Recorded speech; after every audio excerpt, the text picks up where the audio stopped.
Namaskar, hello, and welcome to Talking with Prema and Daniela, the lovely little lady. Hello. So this is the first time I've been doing this, and I've got my daughter just over there. And I actually, I asked them to join me today because it just felt right, actually, and to talk about truth, and which is Satya in Sanskrit, which means like a benevolent truth, a truth that the truth that no one likes. The truth that no one likes. And the reason they don't like it is because of all the back stuff that we've been taught. Thank you for adding that in, because I wouldn't have said that. So,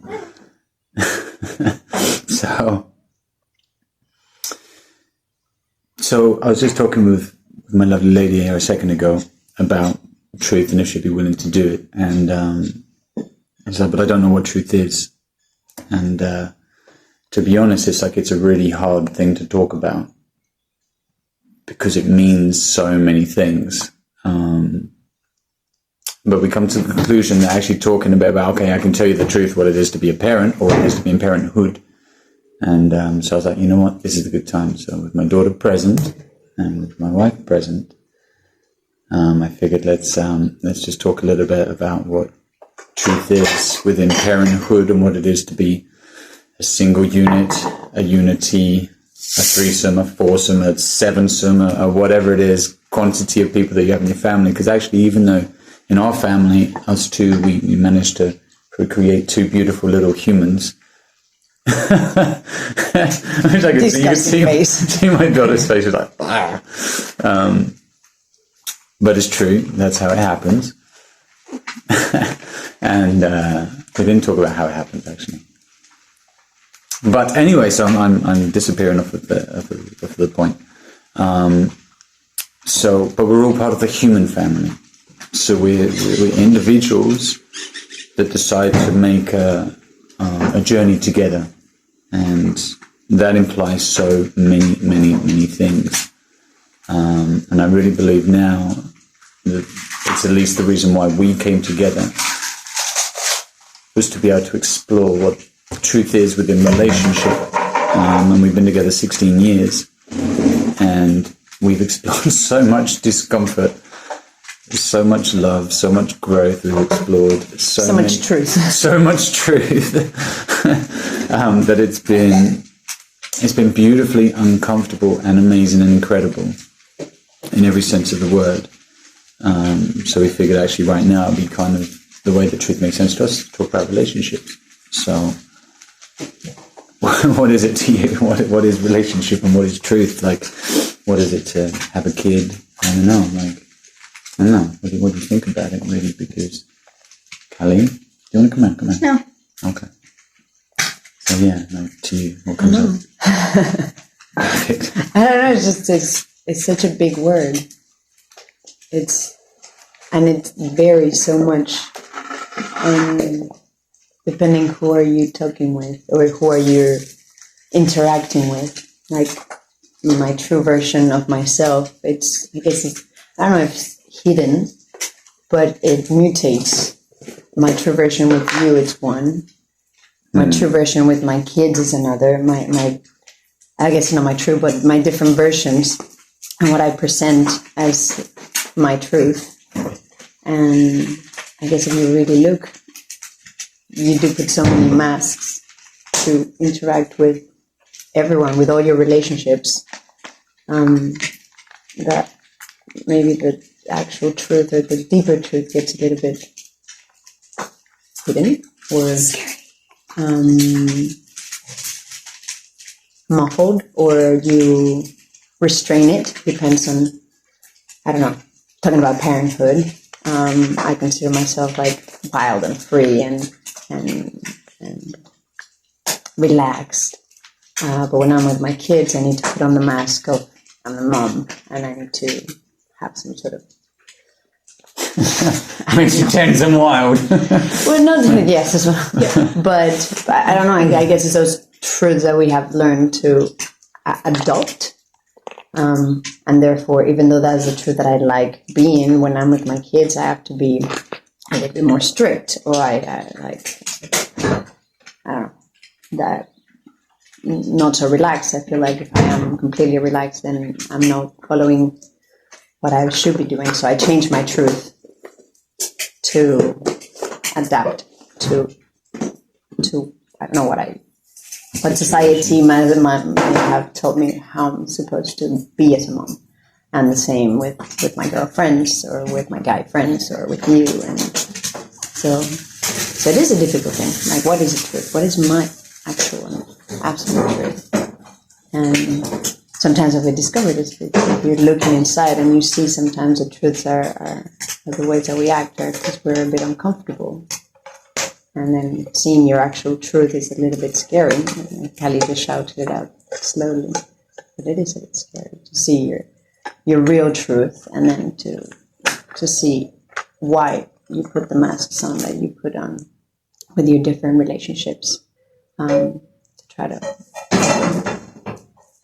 cover what, or to try to repress what, or to try to compensate for what lacks or excesses of. So do you feel like those, like the masks that we wear is for protection? It's like to protect us against someone seeing that we're vulnerable or we're not as strong as we might seem, or all of the things that it could be. And why do we wear those masks as parents? As parents.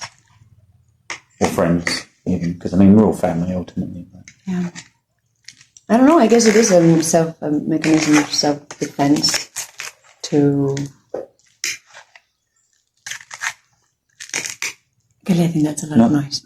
Not so loud on the. It's crunchy. What fish? It's okay. Now we're being true parents now. There you go. There you go. That's it right there. Mask of I gotta be in control of the crunchy knife cutting of the eggs. When there was a lot of wind, you could hear like shh. So I can only imagine. Or Coco licking herself the other day. Yeah. It just amplifies the sound.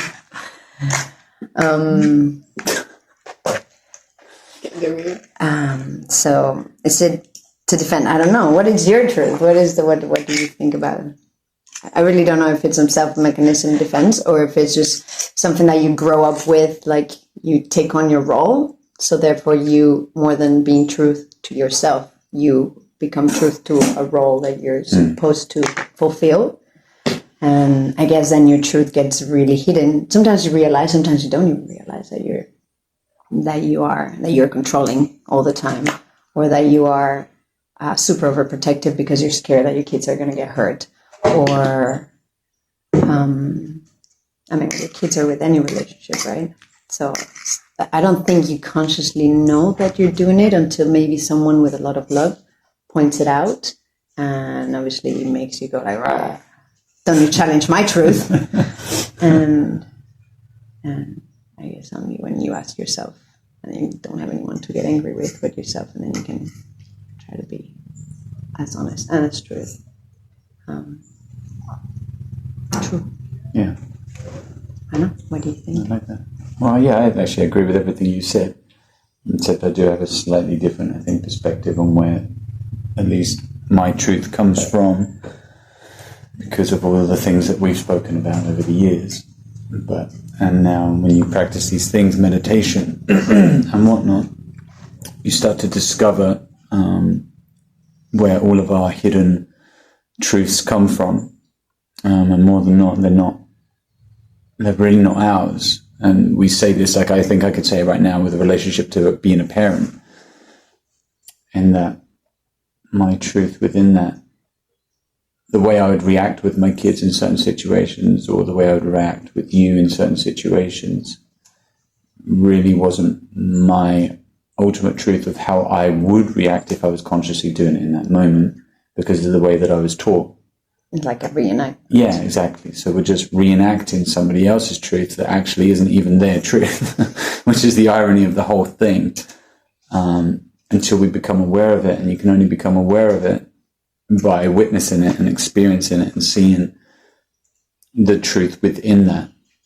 I mean, truth comes in many different ways, right? But I think as an individual, we can only come to those truths by closing our eyes and really going in and maybe following the thoughts rather than like, I'm going to get rid of this thought, I'm going to get rid of that. I want to go in and see what my real sense of self is. And I mean, ultimately, yes, it's love, but love only comes from peace. And we only feel peace when I think we've uncovered all those old baggages and truths, right? Around our sense of self-worth, which is what it really feels like it comes down to still, is that if I feel that I've uncovered enough of my essence or me, then I know that I've got rid of, or at least softened down, those programs that were somebody else's. And then your real truth can... And then your real truth can be presented, because that's the one that you're consciously choosing for you, and that's how you wish to live. And then you've got to speak that up if it's not in alignment, right, with somebody else, because as we've discovered, you and I, we have actually very similar truths, but we've come from different backgrounds that I think are very similar in different ways. But obviously that created a sense of need, right, with everything that we are. And then we've brought that to a unity to make it work. And that only works with trust. And truth is trust, really. And that trust only comes with time through our actions towards one another. And that's just not me and you, really. That's everybody, right? So our interactions, as I say, together, and the action within that. But what is that action? Like, is it really a lie being presented through a reenactment of something that we've learned? Or is it actually a truth trying to get something that we want rather than what we need? There's two distinct things here between what we want and what we need. We need food, we need shelter, we need clothing. And we need companionship, because it does feel bloody good. But everything else is a want. What's that, Bobby? And we want sushi. And we want sushi. We love sushi. This little one loves sushi. I'm going to insert a big sushi over your head there. She loves sushi. Yay. So do you have anything you'd like to say about what it is to have some truth? You might have to speak up a little bit. You don't want to hear my truth. Maybe another day. Maybe another day. Okay. You sure? Yeah. Okay. For yours For our and sake. for everybody else's. Yeah, because I think a lot of that truth comes from All of it. all of Until it. she decides to find her own. Yeah, until she finds her own. Oh, what? Nothing. Your own truth. Your You guys own are truth. weird. So yeah, it's a very beautiful process. But if you feel that there's any sense that you're not trusting someone, or there's no truth in your relationship, then I think before you sit down and you start to try and discover what it is that you're trying to seek in the other person, find out what you're trying to seek in yourself first. And for me, that is finding my sense of self-worth, that I'm valuable enough to love myself first before any external thing influences that in me. And we spoke about this quite a lot recently too, is that actually, we love each other so deeply, that there is such a deep connection, but that's only because it's been malleable, molded over the years, right? Of just going through so much growth. And that can only come through trusting the other one and what they're saying is true. And if for whatever reason there's that part in your mind that says, you know what, I don't quite trust this situation, then really that for me is where meditation has been one of the biggest beautiful tools, helps that I could have. Because I would go in and I would just say, you know what, rather than trying to silence my thoughts or trying to do whatever I was doing, I would concentrate on that thought and ask the question, why do I feel this way? And more than not, you just follow it. And I mean, it's not like you're following it, it's just happening. You're just observing it. So now you're watching like a movie, and eventually it will get to a conclusion. And then it will keep going to another conclusion. It will go quiet, and then it will come back again, and it will go, and it will keep chopping and changing. And the more you ask, the more different perspectives you give to yourself, which sounds a bit strange, but you can really come up with the truth of why you feel the way you feel around situations. And really, more than not, the truth, at least that I found in my own journey, is that they're not my truths. They were bestowed upon me through my environment, which is generally, let's just say, society in general. But obviously, we can all work that out as individuals, what that means to us. And more than not, one of the biggest things of truth is the way the news talks to us, right? And we can see that within the things that happen in the world. So what is truth? As individuals, we decide on that. And the same, this is a conversation that we'll have over and over again over the years or months or weeks or whatever the amount of videos that we end up doing, because it just comes into everything, absolutely everything. But being a parent isn't easy. It's very rewarding. It's very beautiful. It's absolutely insane. Because more than not, nowadays we do it as a one person, or we do it for just two people. And, you know, in the past, we would have a whole community to raise a couple of kids. So now you're expecting one human being to come through us and expect to know absolutely everything about how to live and be in this world from just these two people. I think that's impossible. I'm certainly not a genius. This lady is a genius, but she'll now say she's not a genius just because that's the way we do things. Are you a genius? Yes, she is. So yeah, anyway, would you like to share anything before we need to say adios? And what I said? Anything extra that comes up? No, then I guess a big portion of the wanting to work towards finding our own truth as a parent is so that exactly that, like that little human doesn't have to, or the uncovering of her own truth doesn't take so long, or there's not so many layers added, and not so many unconsciously put on layers added to her cake, so she can unravel it easier. So I think ultimately that's the whole truth of being a parent. Like, try to work your own truth so that your kids can live a happier, freer, less constricted life when their spiritual growth, which is all the time, happens to open up for them. Or maybe it doesn't even have to get close on them. It can just be like there from the beginning. Exactly. And because it is. Live freer and happier and less baggage. No. Yeah. Okay. So let's do that. On that note, 18 minutes in, I think this is the perfect time to say thank you. And till next time, much love from us, two wonderful human beings. I always have to laugh at that, but it's true. We are quite lovely. And you're lovely too. So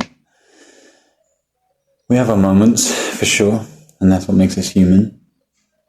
And we're here to feel, we're here to experience. We're here to be in this embodiment for whatever strange, really weird, universal reason that we're all here. So let's just keep loving, keep opening our hearts in whichever way that's presenting itself, and keep breathing. go to the movies. We're going to go to the movies. So, happy Christmas. In whichever Christ Mass that makes sense to you. Have a beautiful Happy solstice. Oh yeah, letting out that and letting that in and letting that in and letting that out. So, anything else? May the light grow. May the light grow, yes, and keep growing, blossoming, and anything else? Nothing else. Okay. Till next time, much love. Namaskar, and we'll see you next time.